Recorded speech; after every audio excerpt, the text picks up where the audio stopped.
Welcome आपका fit वाला में। दोस्तों आज का ये वीडियो वर्गमूल और घनमूल पर आधारित है। दोस्तों आज की वीडियो में हम 102 के बाद के क्वेश्चन को सॉल्व करेंगे। ठीक है, पिछली वीडियो में हमने 102 क्वेश्चन को कंप्लीट किया है RS अग्रवाल बुक से। दोस्तों ये क्वेश्चन हम सॉल्व कर रहे हैं। चलिए दोस्तों, नेक्स्ट क्वेश्चन क्या हो जाएगा। क्वेश्चन है अंडर रूट के अंदर। दोस्तों ये संख्या आपको नजर आ रही है यहाँ पर। रूट के अंदर क्या है, 3 और 3 6 अंकों पर दशमलव है। और दोस्तों यहाँ पर 3 लिखा हुआ है 3, और इस 3 का मतलब क्या है कि हमें घनमूल ज्ञात करना है। ठीक, अगर यहाँ पर 2 लिखा होता तो वर्गमूल हम ज्ञात करते, लेकिन क्या है यहाँ पर 3 लिखा हुआ है, इसलिए हम घनमूल ज्ञात करना है। ठीक है, यहाँ पर सबसे मोस्ट इंपॉर्टेंट बात आपको क्या याद रखनी है कि अगर रूट के अंदर 6 अंकों पर पॉइंट है तो रिजल्ट में 2 अंकों पर आएगा। रिजल्ट में 2 अंकों पर पॉइंट आएगा दोस्तों। ठीक है, रिजल्ट में 2 अंकों पर पॉइंट आएगा। कैसे होता है ये मैंने यहाँ पर आपको सोल्व करके दिखाया है। क्योंकि इसमें क्या होगा दोस्तों, आप ये सोचिए कि ये चीज़ कब बनेगी, जब इनकी और इनकी गुना करेंगे आपस में। यानी इसमें 3 संख्याओं का एक जोड़ा बनता है। 3 संख्याओं का ये सेम संख्या है तो इसका एक जोड़ा बन गया, इसमें से एक संख्या बाहर आ जाएगी 0.06, और यही क्या हो जाएगा, आपका आंसर हो जाएगा। बात समझ में आई कि नहीं दोस्तों? इससे आसान और कोई चीज़ नहीं हो सकती। इसमें क्या है, मैंने आपको रिपीट कर रहा हूँ, रूट के अंदर अगर 6 अंक पर पॉइंट है तो रिजल्ट में इसमें 3 का जोड़ा बनेगा दोस्तों, 3 का एक जोड़ा बनेगा। तो 3 से भाग कर दीजिए, ये चीज़ छोड़ दीजिए, ये क्या लिखा हुआ है इसको ध्यान मत दीजिएगा। यहाँ पर 6 अंक है ना, तो आप इसे 3 से भाग कीजिए तो रिजल्ट आएगा 2, यानी 2 अंकों पर पॉइंट लगाना है आपको। ठीक है, बात क्लियर हुई कि नहीं दोस्तों? नेक्स्ट क्वेश्चन, यहाँ पर नेक्स्ट क्वेश्चन है, इसमें भी घनमूल ज्ञात करना है। यहाँ पर भी 6 अंक हैं, तो ये 729 है। ये 729 पहले माइंड में सोचना है, 729 किसका घनमूल होता है, तो ये होता है 9 का। ठीक है, 9 का होता है, तो सबसे पहले 9 को लिख लेना है। फिर हमें देखना है 6 अंक है ना, तो रिजल्ट में आएगा 2 अंक। ठीक है, रिजल्ट में आएगा 2 अंक, यानी 0 लगा देंगे और ये बन गए 2 अंक। यही आपका क्या हो जाएगा, आंसर हो जाएगा। नेक्स्ट क्वेश्चन दोस्तों, नेक्स्ट क्वेश्चन क्या है, रूट के अंदर संख्या दी हुई है भाई, इसको a मान लेंगे, इसको b मान लेंगे। a square minus B square लग रहा है यहाँ पर, तो एक बार दोनों को जोड़ देंगे और एक बार घटा देंगे। ठीक है, जोड़ा हमने यहाँ पर भाई, जोड़ने पर केस बना यहाँ पर 27 और घटाने पर यहाँ पर कहानी बन गई पॉइंट 216। ठीक है, यहाँ तक क्लियर है ना? अब ये देखेंगे यहाँ पर 3 लगा हुआ है, इसका मतलब 27 का हमें घनमूल ज्ञात करना है। तो घनमूल में क्या आ जाएगा 3। आप ऐसे देख सकते हैं, 3 इंटू 3 की अगर 3 बार गुना करेंगे 27 आएगा, और इन जोड़ों में से एक संख्या बाहर आ जाएगी यहाँ पर। ठीक है, यह है पॉइंट 216, तो यहाँ पर आ जाएगा 216 होता है 6 का। ठीक, और घनमूल में क्या होता है, 3 का एक जोड़ा बनता है, तो 0.6 और 0.6 भाई 1 2 3 3 अंक हैं, दशमलव कितने अंकों पर, 3 अंकों पर है, तो रिजल्ट में 1 अंक पर दशमलव आएगा। 3 इंटू 3 से भाग करेंगे ना, तो क्या आएगा 1, यानी 1 अंक पर पॉइंट आएगा। बात क्लियर हुई कि नहीं दोस्तों? यहाँ पर फिर 3 माइनस ये 0.6 करेंगे, यहाँ पर रिजल्ट आ जाएगा 1.8। नेक्स्ट क्वेश्चन भाई, रूट के अंदर ये संख्या दी हुई है, आप दशमलव को काउंट करेंगे, 6 अंक हैं तो रिजल्ट में आ जाएगा 0.01, 2 अंकों पर दशमलव आ जाएगा। नेक्स्ट क्वेश्चन, रूट के अंदर है 0.64 और रूट के अंदर है 1.21। दोस्तों इसका तो घनमूल करना है हमें। यहाँ पर जो 3 दर्शा रहा है इसका क्या करना है, घनमूल करना है। तो घनमूल क्या आ जाएगा, घनमूल आ जाएगा देखिए 0.4 0.4 और 0.4। जब इन सब की गुना करेंगे तो 1 2 3 अंकों पर पॉइंट है। ठीक है, रिजल्ट में क्या आ जाएगा, 1 अंक पर पॉइंट आ जाएगा। ठीक है, अब देखें, और यहाँ पर क्या करना है, यहाँ पर कुछ भी नहीं है, इसका मतलब क्या है, वर्गमूल करना है। तो 121 है और रूट के अंदर 2 अंकों पर पॉइंट है, तो रिजल्ट में 1 अंक पर पॉइंट आएगा 1.1। ठीक है, 11 का वर्गमूल होता है, दोनों को जोड़ देंगे, यहाँ पर रिजल्ट आ जाएगा 1.5। नेक्स्ट क्वेश्चन दोस्तों, नेक्स्ट क्वेश्चन है भाई, रूट के दोस्तों देखिए, रूट के अंदर है, इसका तो पहले घनमूल करना है, और इसके अंदर फिर रूट है, फिर प्लस यहाँ पर 3 दर्शा रहा है कि घनमूल ज्ञात करना है। तो आप ध्यान से देखिए, अंदर वाले का सबसे पहले हम क्या कर लेंगे, वर्गमूल कर लेंगे। अंदर वाले का जो वर्गमूल आया है 0.027 आएगा। ठीक, और बाहर ये ज्यों का त्यों लिखेंगे। इसके बाद इसका घनमूल ज्ञात करना है, घनमूल आएगा 0.2, डायरेक्ट करूँगा दोस्तों। ठीक है, इसके बाद क्या करना है, इन दोनों को यहाँ से आएगा 0.3 आएगा यहाँ पर। रूट के अंदर 3 अंकों पर पॉइंट है, तो रिजल्ट में 1 अंकों पर आएगा। 27 कैसे बनेगा, मैंने अभी आपको बताया, दोनों को जोड़ देंगे, यहाँ पर रिजल्ट आएगा 0.5। ठीक है दोस्तों, नेक्स्ट क्वेश्चन, 3600 को किस छोटी से छोटी संख्या से भाग दिया जाए कि भागफल एक पूर्ण घन हो। सबसे पहले 3600 को आपको फैक्टर कर लेना है। फैक्टर इस प्रकार से सबसे छोटी संख्या से डिवाइड करेंगे, फिर उसके बाद डिवाइड करते जाएंगे जब तक वह पूरी तरह से डिवाइड ना हो जाए। ठीक है, इसके बाद दोस्तों देखिए, यहाँ पर जिससे भाग किया है ना, उनको यहाँ पर लिख लेंगे, और यहाँ पर आप देखें जो ये पूर्ण घन बना हुआ है, मतलब यहाँ पर जोड़ा बना हुआ है, इसको छोड़कर बाकी सभी की गुना कर लेंगे, यही आपका क्या हो जाएगा, यहाँ पर राइट आंसर हो जाएगा। नेक्स्ट क्वेश्चन, 4 अंकों की वह बड़ी से बड़ी संख्या कौन सी होगी जो पूर्ण घन हो। अगर आप देखें दोस्तों, पूर्ण घन की बात कर रहे हैं, यानी क्यूब की बात कर रहे हैं, अगर 20 का क्यूब की बात करें तो 8000 आता है, 8000 आता है। ठीक, 4 अंकों की बात कही है बड़ी से बड़ी, तो 4 अंकों में अगर 21 का क्यूब करें तो आता है 9261। 9261, ये 9999 है ना, ये क्यूब नहीं होता दोस्तों। ठीक है ना, ये किसी का क्यूब नहीं होता, तो ये नहीं हो सकता, ये नहीं हो सकता, और इनमें से कोई नहीं, तो ये 4 अंकों की सबसे बड़ी से बड़ी संख्या है। ठीक है, इस प्रकार से आप डायरेक्ट यहाँ पर आंसर दे सकते हैं। नेक्स्ट क्वेश्चन दोस्तों, एक धनात्मक संदूक का आयतन इतना है, प्रत्येक की भुजा की लंबाई हमें ज्ञात करनी है। दोस्तों बेसिक मेथड क्या है, अगर आप देखें संदूक की भुजा x है, संदूक का आयतन होता है x क्यूब। भाई संदूक क्या है, घन के आकार का है, तो घन का आयतन जो हमने भुजा x मानी है तो उसका आयतन बराबर जो आयतन दिया हुआ है उनको बराबर रख देंगे, और क्यूब हटेगा तो रूट लग जाएगा। ठीक है, इसी प्रकार यहाँ पर मैंने करके आपको दिखाया है। जैसे ही क्यूब लगेगा इस पर तो मैं दशमलव हटाऊंगा, नीचे जीरो बढ़ जाएंगी 3 जीरो, क्योंकि पॉइंट के बाद कितने अंक हैं, 3 अंक हैं।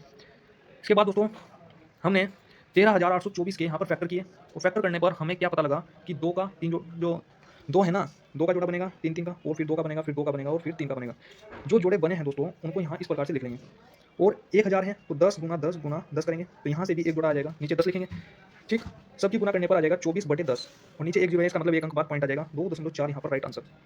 नेक्स्ट क्वेश्चन, रूट के अंदर क्या है यहाँ पर 2197 है, और हमने डायरेक्ट आपको बताया है कि डायरेक्ट घनमूल कैसे ज्ञात करें, हमने आपको बताया है 1 का क्यूब, ऐसे सीरीज बना लेंगे। ठीक, हमने देखा यहाँ पर अंतिम अंक क्या है, 7 है, तो ये 7 कहाँ पर पड़ रहा है दोस्तों। सबसे पहले ये चेक करेंगे कि ये 7 पड़ेगा कहाँ पर, ये पड़ेगा यहाँ, यहाँ पड़ रहा है, मतलब किसका क्यूब करने पर 7 आता है। तो अगर मैं 2 का क्यूब करूँगा तो इकाई अंक 7 आ रहा है यहाँ पर, तो यानी किसका क्यूब करने पर आया, ये किसका क्यूब करने पर यहाँ पर 7 आया, 3 का क्यूब करने पर आया यहाँ। दोस्तों मैंने आपको बताया कि किसका क्यूब करने पर यहाँ पर 7 आएगा इकाई अंक, 3 का क्यूब करने पर आएगा तो 3 को लिख लेना है ना।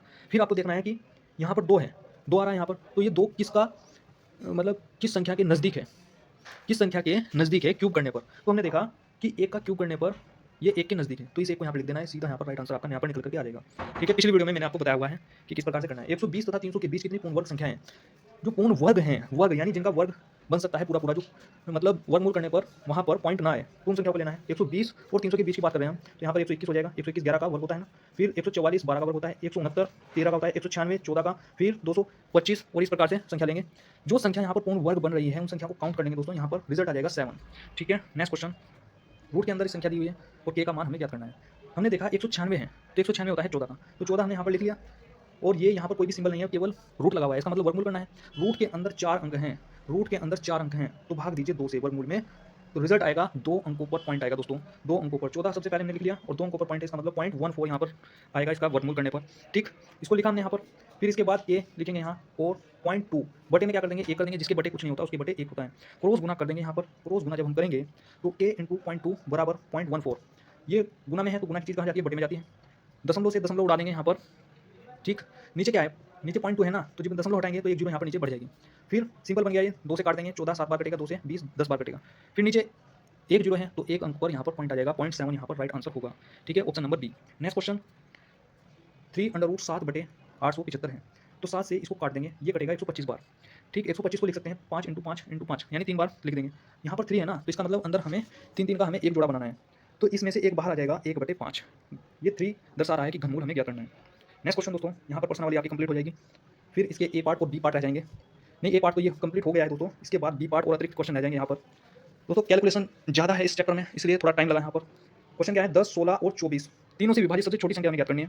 तो सबसे पहले आप इसके फैक्टर कर लेंगे, फैक्टर करने पर हम ये देखेंगे कि यहाँ पर जोड़ा किसका नहीं बनना है। वर्ग की बात चली है, इसका मतलब 2 2 के हमें जोड़े बनाने हैं। आप देखिए दोस्तों, 2 का यहाँ पर जोड़ा बन गया, एक ये जोड़ा बन गया यहाँ पर। ठीक, तो यानी 2 के तो जोड़े बनने हैं, लेकिन यहाँ पर 3 का जोड़ा नहीं बनना और ना 5 का बनना है। तो जिसका जोड़ा नहीं बना है ना, उससे हम गुना करते हैं, और फिर टोटल की गुना कर दीजिए, क्योंकि ऑप्शन क्या है, बड़े बड़े हैं, इसलिए टोटल गुना होगी। यहाँ पर रिजल्ट आ जाएगा 3600, यही आपका क्या है, राइट आंसर है। नेक्स्ट क्वेश्चन दोस्तों, बी पार्ट के कुछ क्वेश्चन है, कुछ क्वेश्चन मैं यहाँ पर कराऊंगा। यदि √2 का मान ये है तो इसका मान हमें ज्ञात करना है। सबसे पहले जो दिया गया है, जो ज्ञात करवा रहा है, उसी को यहाँ पर लिख लेंगे और उसका परिमेयकरण करेंगे। ठीक है, परिमेयकरण क्यों करेंगे, क्योंकि रूट है बटे में, तो अपोजिट साइन से ऊपर नीचे गुना करेंगे दोस्तों। गुना करने पर आप देखेंगे एक बार यहाँ पर प्लस हो रहा है, एक बार माइनस हो रहा है, तो a square minus b square बनना है। 5 का स्क्वायर करेंगे 25 आ जाएगा, √2 का स्क्वायर करेंगे तो 2 आएगा। ठीक है, इसके बाद यहाँ पर 25 - 2 करेंगे 23 आ जाएगा, 23 से 23 कैंसिल हो जाएगा, और यहाँ पर आ जाएगा 5 - √2। इसके बाद 5 में से √2 का मान लिख करके माइनस कर देंगे, रिजल्ट आ जाएगा 3.5858। नेक्स्ट क्वेश्चन, √3 का मान ये है, √5 का मान ये है, और इसका मान हमें ज्ञात करना है। जो ज्ञात करना है ना दोस्तों, उसी को लिखना है।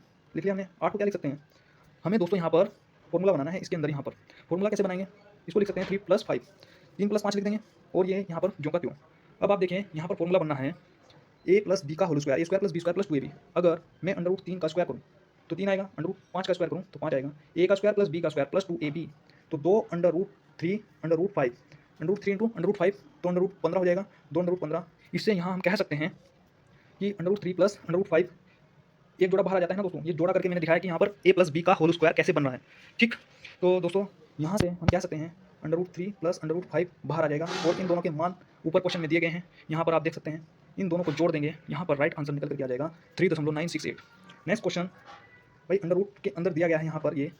अब आप देखिए 28 को कैसे लिख सकते हैं हम, यहाँ पर भी हमें फॉर्मूला बनाना है दोस्तों। 25 + 3 लिख सकते हैं, प्लस ये कैसे बनेगा, 2 इंटू 5 करेंगे तो 10 आएगा। ठीक, इसके बाद यहाँ पर फॉर्मूला बनना है दोस्तों 5 प्लस अंडर रूट 3 का होल स्क्वायर। अगर इसको खोलेंगे तो ये संख्या बनेगी। हमें सोचना है थोड़ा माइंड में कि फॉर्मूला बनेगा कैसे। फिर यहाँ पर नीचे में ये है तो इसकी यहाँ पर परिमेयकरण कर देंगे, अपोजिट साइन से ऊपर नीचे गुना कर देंगे। ठीक है, तो आप देखें यहाँ पर एक बार माइनस एक बार प्लस है तो ए स्क्वायर माइनस बी का होल स्क्वायर। अब दोस्तों यहाँ पर देखिए, यहाँ नीचे तो 1 बन जाएगा। जब अंडर रूट 7 का होल स्क्वायर करेंगे, अंडर रूट 7 का होल स्क्वायर करेंगे तो 7 आएगा यहाँ पर, या रूट के अंदर ही दोस्तों, रूट के अंदर ही है ना, रूट के अंदर ही 7 का होल स्क्वायर करेंगे तो 49 आएगा। और 4 का स्क्वायर, 4 अंडर रूट 3 का होल स्क्वायर है ना, 4 चौक 16 होता है। और जब अंडर रूट 3 का होल स्क्वायर करेंगे तो 3 आएगा, 16 3 48, 49 माइनस 48 एक आ जाएगा यहाँ पर। ठीक है, तो ऊपर में ये under root 7 plus 4 under root 3 कैसे बनेगा, यहाँ पर फॉर्मूला बनाना है तो 4 प्लस 3 लिखेंगे 7 को, और 4 अंडर रूट 3 को कैसे लिख सकते हैं, 2 इंटू 2 अंडर रूट 3 लिख सकते हैं। इसके बाद दोस्तों यहाँ पर क्या है, 5 प्लस अंडर रूट 3 का होल स्क्वायर है, ये स्क्वायर इस रूट को खत्म कर देगा यहाँ पर, और यहाँ पर भी स्क्वायर बनना है, ये स्क्वायर अंदर वाले को खत्म करेगा। ठीक है, रूट को खत्म कर देगा यहाँ पर। इसके बाद दोस्तों यहाँ पर बच जाएगा, यहाँ पर बचेगा ये 5 प्लस अंडर रूट 3 माइनस ये माइनस चिन्ह अंदर जाएगा 2 माइनस अंडर रूट 3 से अंडर रूट 3 कैंसिल, रिजल्ट बच जाएगा 3।